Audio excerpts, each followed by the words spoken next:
Welcome to The Explainer. Today, we're diving into something almost all of us do, usually with a completely false sense of security. We're going to break down exactly what your browser's incognito mode actually does, and, way more importantly, what it completely fails to do. So let's just jump right in. We've all been there, right?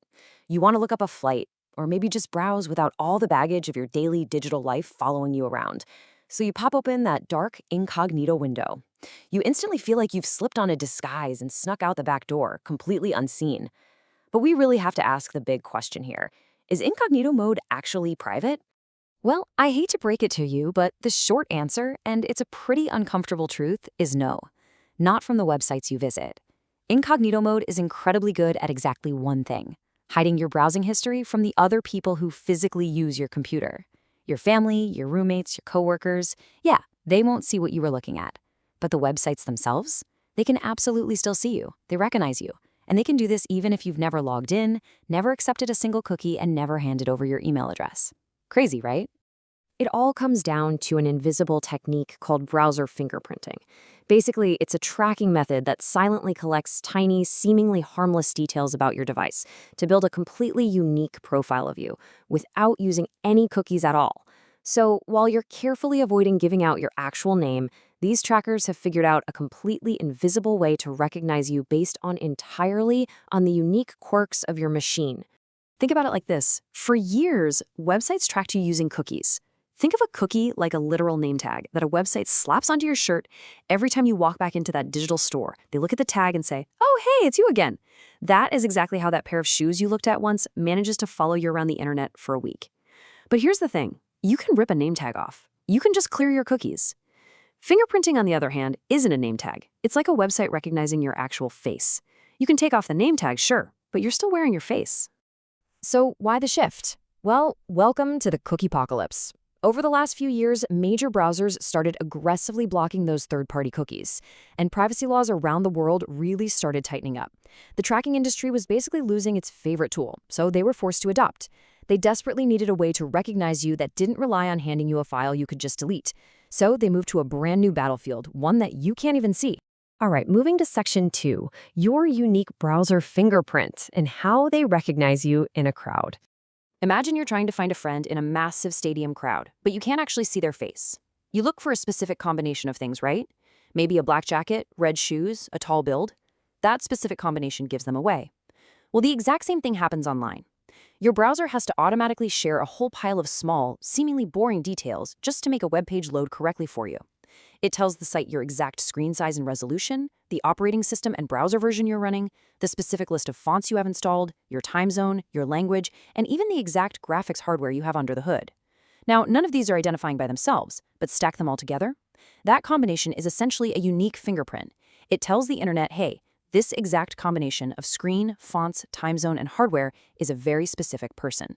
And here is the really chilling reality of all this. Clearing your cookies does not equal changing your fingerprint. You can delete your cookies every single day. You can use incognito mode religiously. But the second you open that incognito window, your device still has the exact same screen size. It still has the same fonts. It's literally still in the same time zone. So the website just quietly rebuilds that exact same fingerprint the instant you connect. Incognito deletes cookies, sure, but it absolutely cannot change who your device actually is. Let's look at Section 3, the proof it's real, caught in the act. Now, you might be wondering, does this just sound plausible in theory, or is anyone actually taking the time to do this? Guys, it is not an abstract theory. A major 2025 study out of Texas A&M actually caught them in the act. They found rock-solid evidence that browser fingerprinting is actively being used in live advertising auctions. This means advertisers were actually recognizing specific device fingerprints and actively adjusting how much money they were willing to bid just to show an ad to that exact device. They are literally monetizing your identity without cookies in real time. And to put into perspective just how unique your own device probably is, the math is honestly staggering. 1 in a million. The Electronic Frontier Foundation, which is this massive digital rights nonprofit, built a fantastic free tool called Cover Your Tracks. You just visit the site and it analyzes your browser against hundreds of thousands of others to see exactly how unique you are. And for a lot of people, the results are shocking. Your completely standard, everyday, off-the-shelf laptop might easily have a fingerprint that is literally 1 in a million. So the bottom line from the evidence we've just looked at? If you browse the web today, you were fingerprinted today. You didn't have to do anything wrong. You didn't have to visit any shady websites. Just by having a screen, a time zone, and an internet connection, you handed them enough puzzle pieces to put your picture together. Okay, let's get into section 4, how to fight back with realistic steps to blend in. I definitely don't want to leave you feeling powerless here, because you absolutely aren't. Here is how you take back control. Step 1, manage those expectations. Anyone out there promising you total 100% anonymity online is just selling you snake oil. You can't fully disappear. Step 2 is honestly the biggest one. Switch your browser. Privacy-focused browsers like Firefox and Brave actively fight this stuff. Firefox actually has a specific setting to resist fingerprinting that deliberately reports super generic details to websites so you look like everybody else. Step 3, dig into those settings. Turn on fingerprinting protection wherever you see it. And step 4, test yourself using that EFF Cover Your Tracks tool we talked about. Seriously, watch how your uniqueness drops when you apply these changes. It's an incredibly empowering feeling. Now, real quick, a massive reality check. A VPN will not stop browser fingerprinting. Look, VPNs are fantastic tools for hiding your IP address and your geographic location, but turning on a VPN does absolutely nothing to change your screen resolution, your operating system, or your installed fonts. The trackers can still see your face, even if you're hiding your IP address. The whole mindset you need to adopt here is simple. Blending into the crowd is winning.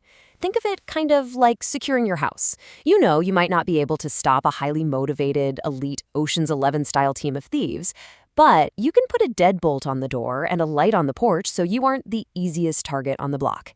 That is the goal here. You want to make your browser report the most generic, boring, standard details possible. You want to look exactly like everyone else. Which leaves us with this final provocative thought. How unique is your fingerprint right now? The thing is, you don't have to guess. I challenge you to go test your browser on the EFF site today. See how unique you are. Make the changes we discussed and take your privacy back. The tracking industry is constantly evolving for sure, but for the first time, we actually have the tools to push back and blend in. Thank you so much for joining me on this explainer, and keep asking questions about where your data is actually going.